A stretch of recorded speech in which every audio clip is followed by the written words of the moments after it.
E aí pessoal, chegando com mais um Formiga na Tela, videocast semanal do formigaelétrica.com.br. Hoje a pauta é literatura e nós vamos falar do livro 1 e livro 2 de Eric de Melniboné.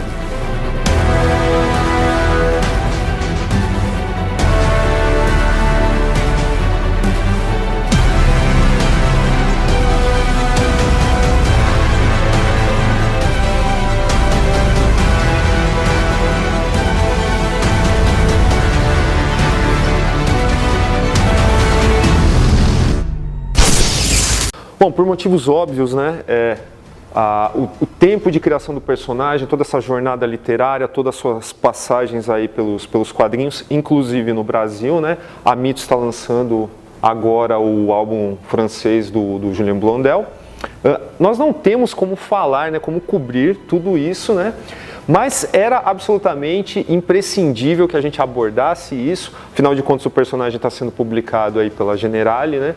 E nós vamos focar aqui nessas duas edições, nessas duas histórias, nesses dois momentos específicos do personagem.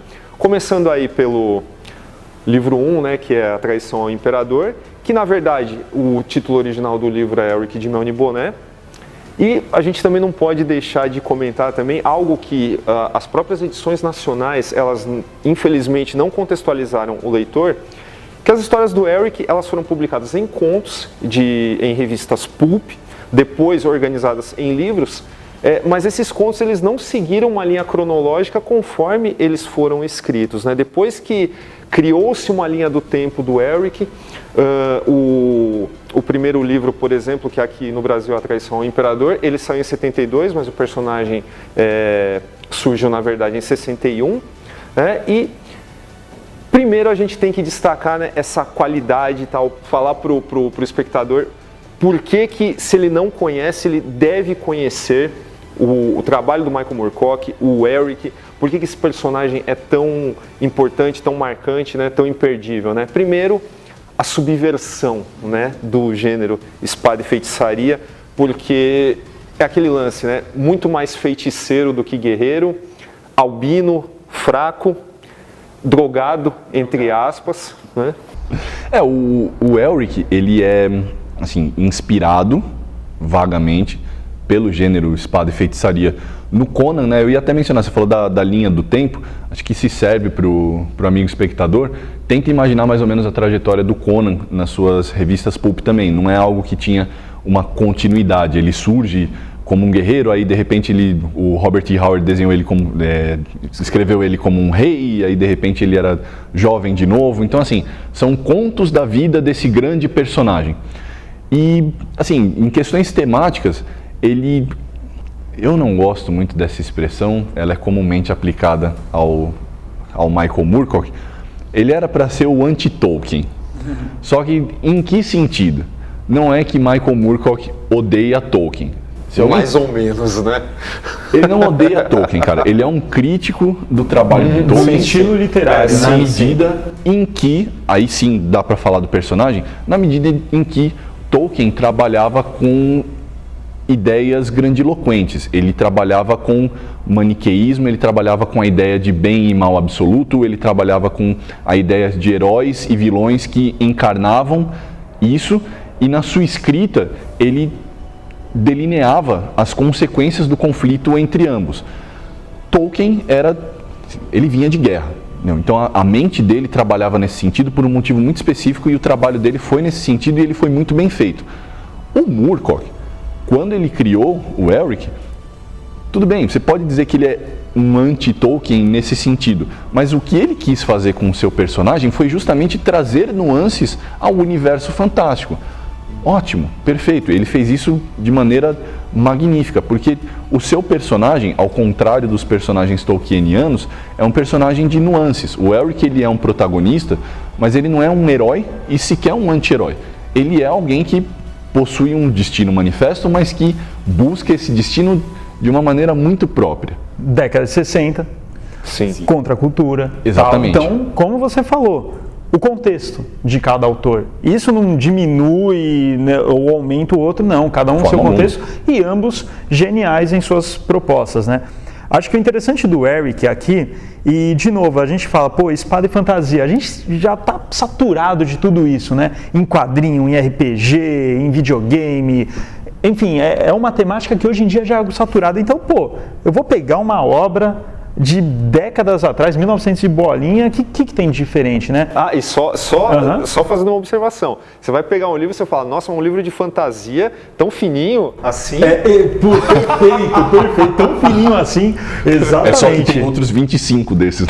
Exato. Não, mas além disso, o que é interessante aí, Eric? Como vocês já mencionaram, a questão das nuances do personagem. Normalmente, quando você pega uma história de fantasia, independente da mídia, se é quadrinho, literatura, game e tal, você está trabalhando com um herói. E no máximo, mas esse herói ele tá mais pra anti-herói. Não é anti-herói, é só porque ele é um herói violento. Como o próprio, nas suas origens, né, do gênero, como o próprio Conan. Exatamente. Que era um cara assim, ele era um herói, só que ele era um grossão. Exato. Ele era um cara estúpido. É um bárbaro. Né? A questão do Eric aqui, que você pega, primeiro falando dessa questão do personagem, nesse caráter herói ou não herói, você começa a ler Eric. Aí tá lá, pô, Eric, protagonista, tal, você começa a ler, você já fala, pô, esse cara é o herói. Vai passando, você fala, caramba, ele agiu meio estranho aqui. Vai passando, tal, você fala, tá mais anti-herói, tal, vai passando. Quando você termina a história, você, pô, legal, história bacana, tal. Se você para pra pensar, você fala, caramba, esse cara não é herói. Exato. Esse cara não é herói. Ele é vilão? Ele não é vilão. É muito contextual. Ele assim, é como nós, né? Ele é como nós, perfeitamente.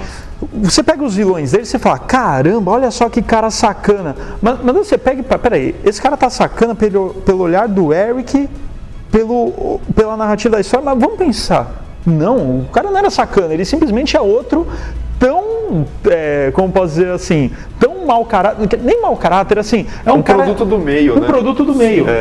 E quando a gente olha o meio, a gente fala Eric de Melny Boné. Quando a gente pensa em histórias de fantasia e tem o herói e tal, ele vai salvar Melny Boné, né? Ele vai salvar o seu reino, salvar a sua princesa. Quando você olha o reino dele, tem umas coisas que acontecem e você fala, mano, isso aqui é Sodoma e Gomorra, assim. Sim, do ponto de vista maquiavélico, o cara é um governante no mínimo questionável. Então, mas isso também é uma forma, cara, isso é tão brilhante, cara.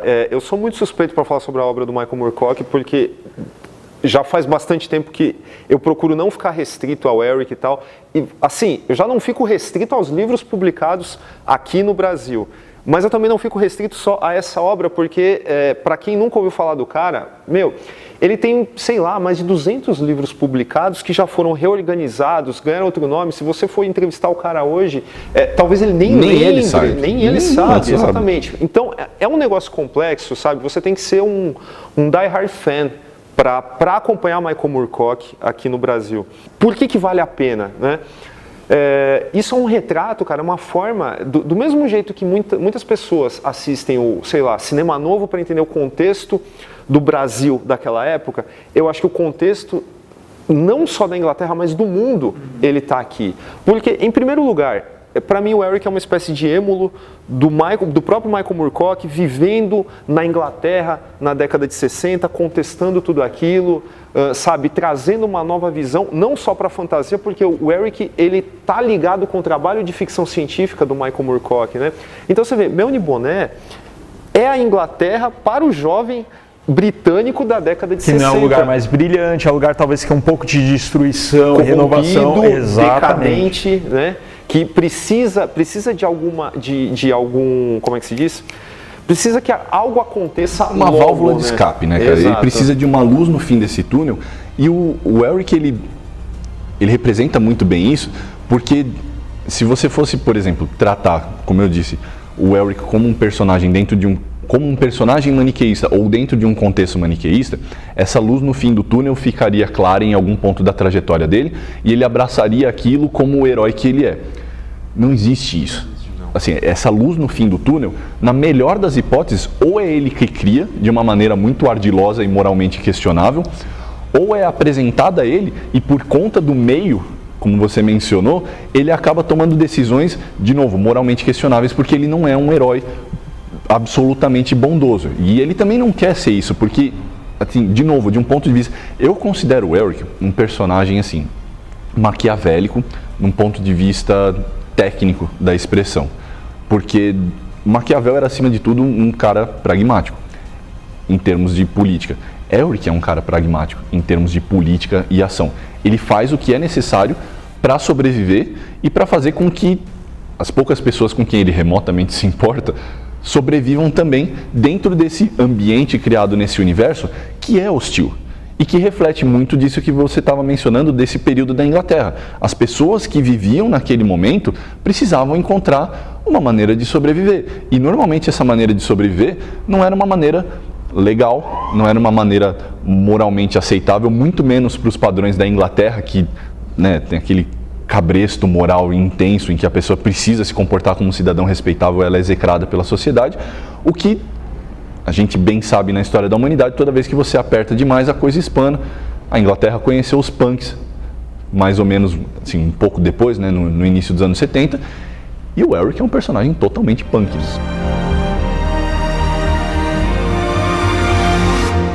Então, assim, elementos fantásticos, né, que tem no Elric. Então, cidades grandiosas, maravilhosas, com arquiteturas sinuosas, arquiteturas exóticas, tal. Você tem feitiçaria, você tem navio que navega em mar e em terra, você tem guerreiros que se unem contra entidades interdimensionais, assim. Você tem coisas fenomenais, aí você fala, caramba, como não é conhecido, né? Justamente por causa disso tudo que a gente falou. Quando, normalmente, você começa a consumir esse tipo de literatura fantástica na adolescência e tal, e você está buscando alguma coisa, para se prender, né? Poxa, olha só esse cara como é guerreiro, não sei o quê. Você está buscando um caminho. Normalmente, às vezes, quando você vai para a ficção, aí, independente do gênero, se é espada, fantasia, drama e tal, você está buscando algum personagem para se identificar, se prender ele, e ele vai te mostrar um caminho, né? Normalmente para um final feliz. Aí você chega no Elric e você fala, pô, guerreiro, não sei o quê. Aí você vê que o cara tá morrendo e tal, aí ele precisa do sacrifício de alguém para pegar sangue, ou conjurar um demônio, alguma coisa para ajudá-la a sobreviver. Não é para ajudá-la numa missão, para ajudá-la a sobreviver. Aí você começa a ver, caramba, esse cara não é tão bom. Mas daí você fala, não, mas esse cara vai achar a luz do fim do túnel, como você falou. Não acha. Pelo contrário, tem vários momentos em que a história do Elric, ele se exila, se autoexila. Eu até comentei isso com você outro dia. Ele não sabe o que fazer. Ele simplesmente segue vivendo. E muitas aventuras, não é, eu vou entrar nessa aventura para salvar alguém, para fazer não sei o quê. Não. Simplesmente chega um barco, ele, cara, eu preciso sobreviver, preciso de pessoas, tal, não sei o quê, e ele vai. Isso é muito RPG, né, cara? É muito RPG. Só que aí que tá a questão. No RPG, quando você joga, você é aquele cara, você está vivendo aquele cara. Numa história que você é meio passivo, como é que você vai se identificar com um cara desse? Esse é outro contraste também que eu acho muito interessante em relação, por exemplo, à obra do Tolkien, porque a Terra-média, a Arda, ela é criada assim, para usar um termo técnico de RPG, ela é low fantasy. Assim, existem elementos de magia ali, mas eles são raros e eles são muito sutis. Quem domina magia, assim, são seres extremamente poderosos, que representam normalmente antagonistas ou a grande esperança, né? Personagens como o Gandalf, o Sauron, etc. No universo de Elric, até nisso, o Moorcock ele se põe como anti-Tolkien, porque o universo do Elric ele já é um high fantasy. Assim, a magia rola solta. Sobre o Tolkien, cara, vamos viajar um pouquinho e falar de que mesmo quando você renega sua família, isso aí vocês vão entender o exemplo, mesmo quando você renega sua família, tal, você não gosta do seu pai, você nunca pode deixar de reconhecer que alguma coisa dele você carrega também, né? E no caso, assim, da negação do Moorcock sobre o Tolkien, você conhece os filhos de Húrin muito melhor do que eu, né? Turin, Turambar, qual a inspiração? Kullervo, do Kalevala, mesma inspiração. Uma das inspirações, assim, da miríade de influências que o Elric teve, foi o Kullervo do Kalevala. Assim, tem uma coisa histórica que é interessante, é que a mitologia finlandesa, ela é cheia de heróis e épicos. O Kullervo, assim como o Elric, é um dos poucos heróis trágicos. É um dos poucos caras fadados ao fracasso. E é curioso porque também na obra de Tolkien, o Túrin e os filhos de Húrin no geral também são heróis trágicos. São alguns dos poucos heróis que, não vou dizer nem mais sofrem, eles só sofrem, né? O que é, inclusive, um ponto fora da curva na obra do Tolkien e o que explica também a inspiração do Moorcock nesse personagem específico, porque, como você falou, no mundo do Elric, esses poderes usam as pessoas como joguetes em uma coisa... Parece muito com aqueles deuses gregos antigos que não tinham aquela moralidade cristã e eles simplesmente entendiam seres humanos como seres menores e eles os usavam assim. Tolkien já era um cristão, então existe quem criou Arda, quem criou aquele mundo, era uma entidade eminentemente benéfica. Aí tem toda aquela questão de analogia cristã, Morgoth era Lúcifer, etc e tal. Só que assim, eu acho interessante que não só o Moorcock carrega alguma coisa do seu pai literário, vamos dizer assim, como ele sabe usar especificamente aquilo que ele quer desse pai literário, para demonstrar a sua visão de mundo. Mas tem uma coisa, pegando essa analogia, ele é o cara que o pai queria que ele fizesse uma coisa e ele fez a coisa totalmente oposta. Que o Daniel falou... Tipo o idiota que faz filosofia quando o pai fala, eu paguei um técnico de publicidade. Desculpa, pai, eu realmente, hoje eu sei. Aí no caso, a gente tem o Tolkien, que para descrever uma cena, né, demora páginas e páginas e mais páginas, né? No começo você tinha falado, né, tipo, são histórias curtas, né, advindas de contos, né, origem pulp. Então, no caso, assim, a gente tem esses dois livros, eles são finos e tem muito material. Tem muito material. E o interessante do estilo de escrita do Moorcock é que, assim, sabe quando você está pensando em criar alguma história tal, e você tem influência de Star Wars, de Star Trek, de Senhor dos Anéis, você tem as inúmeras influências tal, e você quer botar tudo na história. O Moorcock é o cara que faz isso. Bem. Só que é o cara que faz bem. Exatamente. Não é um adolescente que mistura Cavaleiros do Zodíaco com Yu Yu Hakusho, com Star Trek e tal. Ele é um cara que mistura tudo, porque tem coisa assim, eu, assim como vocês, nós adoramos ficção científica. Aí pega, começa a ler Eric e tal, espada, fantasia, aí do nada o cara tá no navio, encontrar, qual é o seu nome? Hawkins, qual é o seu nome? Esses nomes fantásticos, aí do nada o outro, John Smith, não sei o quê. Então você, caramba, não, tá errado, a tradução tá errada, alguma coisa assim, erro de digitação, e você vê que não, né? Beleza. Aí do nada os caras estão batalhando, passam por N dimensões, e uma delas você olha e fala, caramba, isso aqui é uma cidade normal. E do nada volta para espada e fantasia. Você, caramba, tem coisa de ficção científica aí.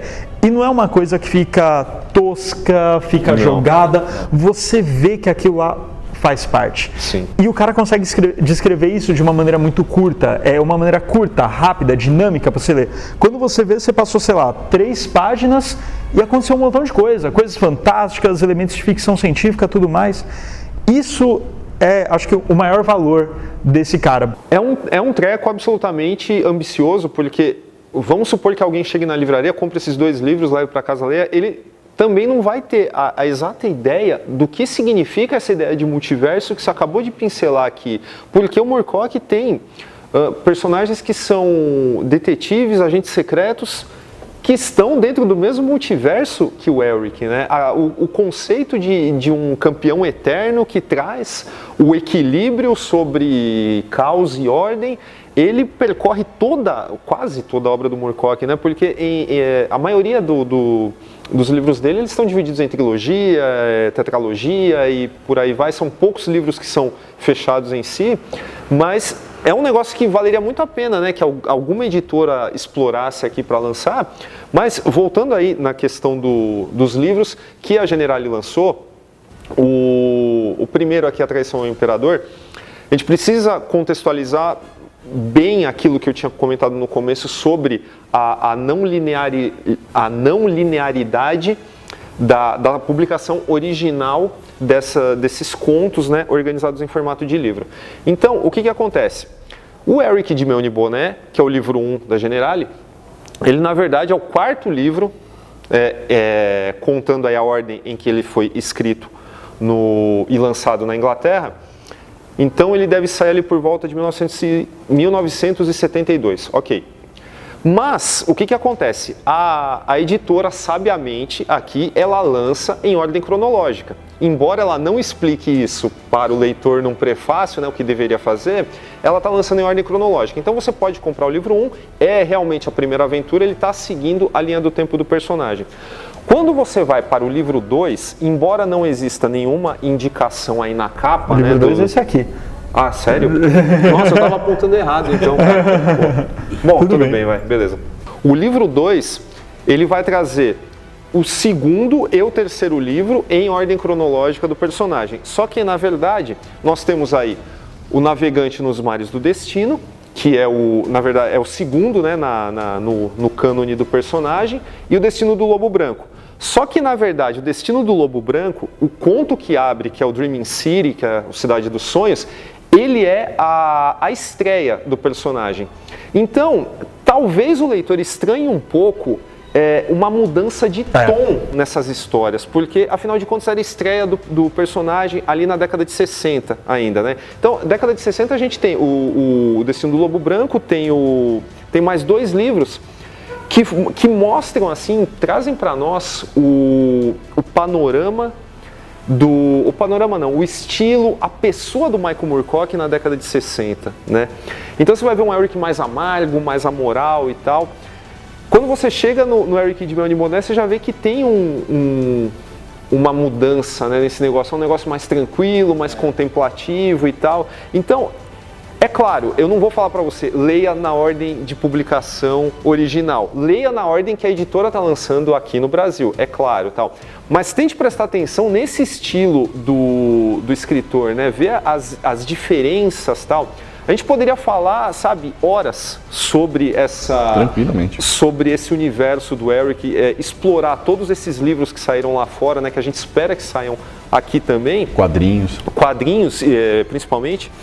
Então, se você quiser que a gente expanda esse assunto além desses livros que já saíram aqui, você comenta aí, manda um e-mail pra gente, a gente pode até fazer um podcast onde a gente vai poder ficar 2 horas falando sobre o universo do Eric, as outras influências do personagem, sabe? Quem a gente queria que fizesse um filme do Eric e por aí vai. Mas, independente das traduções deficientes aqui, compre esses livros, conheça Eric de Mel de Boné, porque realmente é um personagem imperdível, encha o saco da editora para que ela continue publicando, porque, sabe, é realmente uma vergonha que ele só tenha saído aqui de 3, 4 anos para cá, tenham saído só esses 2 livros. Até a década de 2000, o que tinha saído do personagem era uma edição de 1975, pela Francisco Alves, que na verdade conta o final da saga do personagem, né? Que é o Stormbringer, que na verdade ele é o terceiro livro. Sim. Ou seja, como ele é um livro da década de 60, lançado aqui no Brasil na década de 70, ele também é um livro amargo pra cacete, né? Ele é um negócio muito lazarento, porque vai mostrar a reta final desse personagem, tá? Então, para desenvolver esse assunto, é claro, o tempo aqui é curto, mas se você quiser mais, comenta aí pra gente.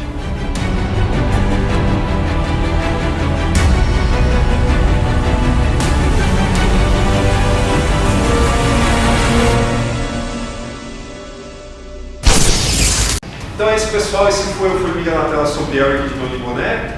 Dá um like no vídeo, inscreva-se no canal, comenta, compartilha. Se quiser mandar um e-mail pra gente com sugestões e tal, falar o que achou, se quer que a gente expanda realmente esse assunto, tal, escreve para natela@formigaelétrica.com.br. Procura a gente no Facebook e é isso. Até a próxima semana.